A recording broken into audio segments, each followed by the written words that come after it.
ఈ పరిచర్యను గూర్చి ఒక చిన్న మాటను మీకు గుర్తు చేస్తాను. 2021వ సంవత్సరం జనవరి 26వ తారీఖున కృపానిధి ప్రార్థన మందిరం ఈ స్థలంలో కట్టబట్టడానికి, ప్రారంభించబట్టడానికి దేవుడు సహాయాన్ని అనుగ్రహించారు. ప్రభునందు ప్రియమైన దేవుని బిడ్డలారా, 2018వ సంవత్సరంలో ప్రభువు నాకు సంఘ దర్శనాన్ని ఇచ్చారు. అంతకుముందు నేను సువార్థికునిగా ఉండేవాడిని. స్కూల్లో చదువుకుంటూ ఉన్నప్పుడు కూడా ఖాళీ టైంలో, సెలవులు ఉన్నప్పుడు వెళ్ళి కొన్ని ప్రాంతాల్లో ప్రార్థనా కూటాల్లో పాటలు పాడటం కానీ, ఆరాధన చేయటం కానీ, దేవుని వాక్యాన్ని ప్రకటించడం కానీ అలాగా జరుగుతూ ఉండేది. కానీ 2016వ సంవత్సరం నవంబర్ 21వ తేదీన దేవుడు ఓ సావుకునిగా నేను అభిషేకించబట్టడానికి సహాయం చేశారు. ఆమేన్. 10వ తరగతి చదువుతూ ఒక 2 నెలలు గడిచిపోయిన తర్వాత కొన్ని అనివార్య కారణాలను బట్టి మరి స్టడీ ఆగిపోయిన తర్వాత, అన్ఫార్చునేట్గా ఆగిపోయిన తర్వాత పరిపూర్ణంగా దేవుని పరిచర్య చేయటానికి దేవాతి దేవుడు కృపను అనుగ్రహించారు.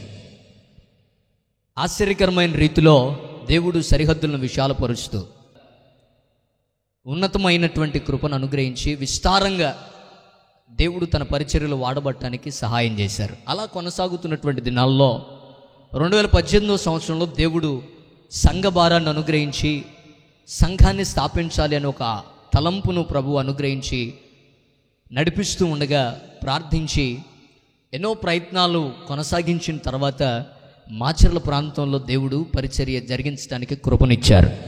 నేను పుట్టి పెరిగిన ప్రాంతం మాచర్లే. దేవునికి స్తోత్రం. మరి ఇదే స్థలంలో, ఇదే ప్రాంతంలో దైవ సావుకునిగా మాచర్ల పట్టణం కొరకు రోధించటానికి, ప్రార్థించటానికి, అనేక ఆత్మలను ప్రభు కొరకు మరి సంపాదించటానికి ఓ చిన్న పాత్రగా ప్రభు నాకు ఇచ్చిన దర్శనాన్ని బట్టి నేను దేవుణ్ణి స్తుతిస్తూ ప్రార్థించండి. రానున్న దినాల్లో దేవుడు వేల కొలది ఆత్మలను ఆయన కొరకు సంపాదించుటకు ఆధిక్యతనిచ్చి నడిపించును గాక. ప్రియులరా, గమనించండి.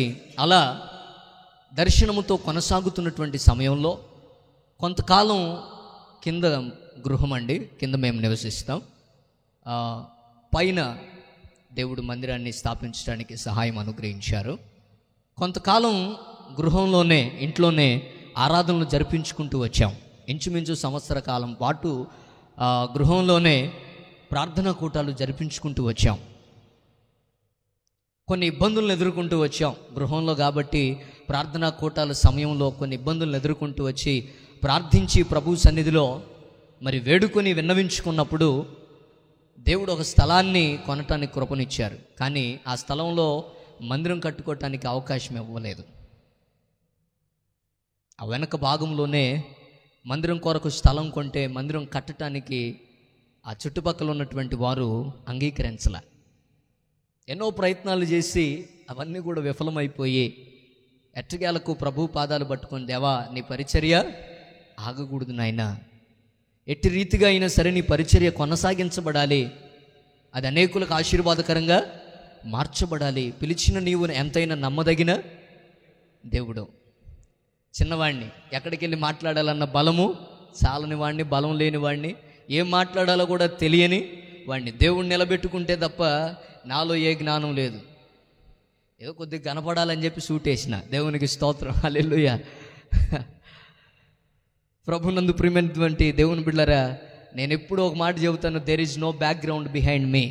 నా వెనకాల ఏ బ్యాక్గ్రౌండ్ లేదు, నా వెనకాల ఏ బలం, నా వెనక ఒక సూపర్ న్యాచురల్ పవర్ ఉంది. అదే నేను ప్రకటిస్తున్న నజరేయుడైన యేసు.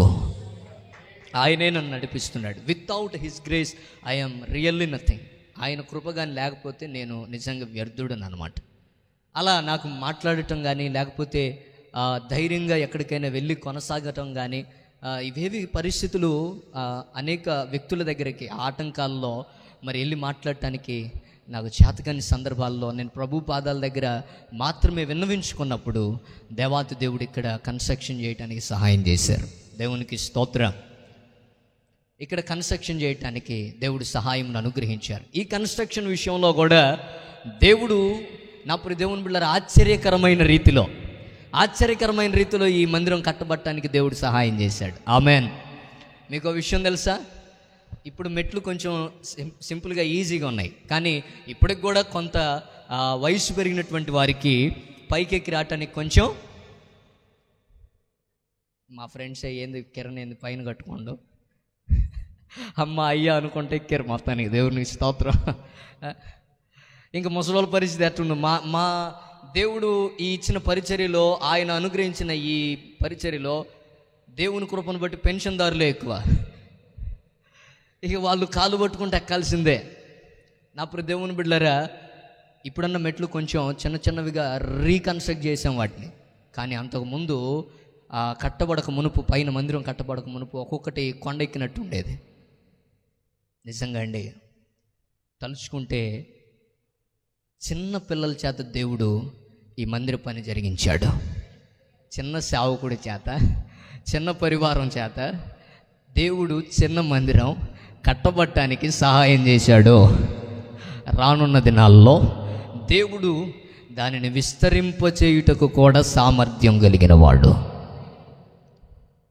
పగలంతా స్కూళ్ళకు వెళ్ళొచ్చి, నా ప్రియ దేవుని బిడ్డలారా, పనులకు వెళ్ళొచ్చి సాయంత్రం అయ్యేసరికి వాళ్ళంతా కూడా, నా తమ్ముడు, వాళ్ళ ఫ్రెండ్స్, యోహాను, అదే రీతిగా బావగారు, వీళ్ళందరూ కూడా పగలు పనులకు వెళ్ళి రావటం, స్కూళ్ళకి వెళ్ళి రావటం, సాయంత్రానికి మళ్ళా ఇక్కడికి వచ్చి కింద ఉన్న ఇసుక పైకి చేరవేయటం కానీ, ఇటుకలు పైకి చేరవేయటం కానీ, సిమెంట్ కట్టలు పైకి చేరవేయటం కానీ.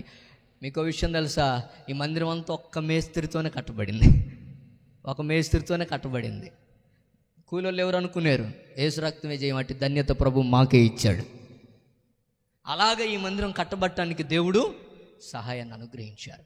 అలా 2021వ సంవత్సరంలో, కొద్ది కాలంలోనే మందిరం కట్టబడి 2021వ సంవత్సరంలో జనవరి 26వ తారీఖున మరి ప్రారంభించబడటానికి దేవుడు సహాయం చేశాడు. 26వ తారీఖున ఎందుకు ఎంచుకోవటం జరిగిందంటే, అందరికీ సెలవు ఉంటుంది కనుక ఆ రోజు కొంచెం అవకాశం ఉంటుందిలే, ఇక జెండా ఎగరేసి అటు నుంచి అటే వస్తారు అని చెప్పేసి ఇక అలాగా జనవరి 26వ తారీఖు మందిరం ప్రారంభించడానికి దేవుడు సహాయం చేశాడు. గత 3 సంవత్సరాలుగా, ఇప్పుడు 3 సంవత్సరాలు నిండిపోయింది.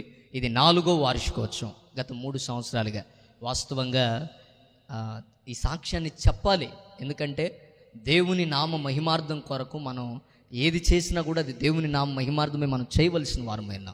దేవుడు ఈ పరిచర్య పట్ల చాలామంది ఇదంతా చూసి, పాస్టర్ గారికి పైనుంచి బాగానే వస్తున్నట్టుంది, అందుకే గట్టిగా పైన రేకులు కానీ రాకుండా, ఇటుకల మాపు కానీ రాకుండా ఏం చేశాడు, మొత్తానికి మంచి సీలింగ్.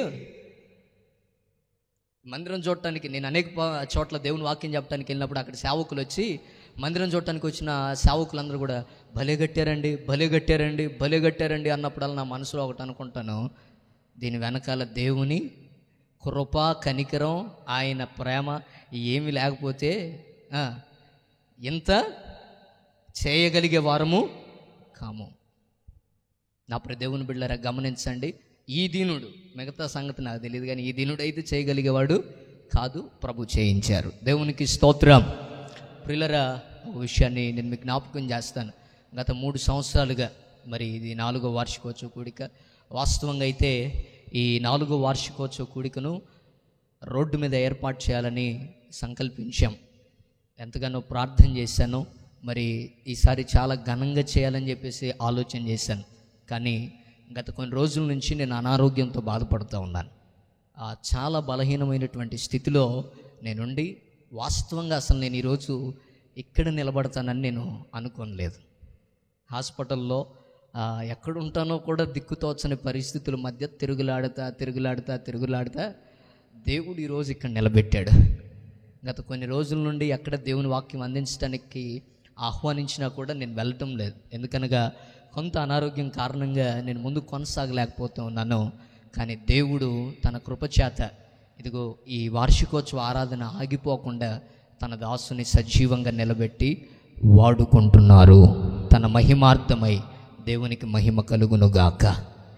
3 సంవత్సరాల్లో ఎన్నో విపత్కరమైన పరిస్థితులు, అలుగుళ్ళు, సనుగుళ్ళు, గనుగుళ్ళు అన్నిటి మధ్య మీకు ఓ విషయం తెలుసా, నాకు బ్యాక్ బోన్గా ఉండి పలానా అని చెప్పేవాళ్ళు ఎవరో లేకపోయినా బ్యాక్ బోన్ ఆయనే అయ్యి ఏం చేస్తున్నాడు చెప్పండి?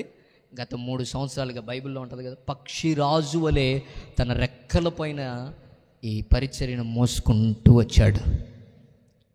ఇక రానున్నటువంటి దినాల్లో తన మహిమ చేత దేవుడి పరిచర్యను భూషణ కిరీటముగా మార్చునుగాక. దేవునికి స్తోత్రం, హల్లెలూయా.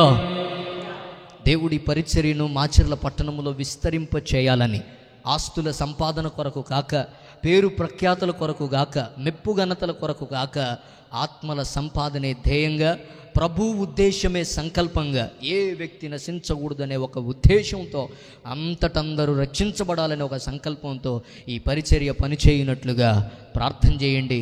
ఈ పరిచర్య నడిపించబడినట్లుగా, శాఖోపశాఖలుగా దేవుడు విస్తరింపజేయనట్లుగా ప్రార్థించండి. దైవాశీస్సులు ప్రభు మీకు అనుగ్రహించునుగాక.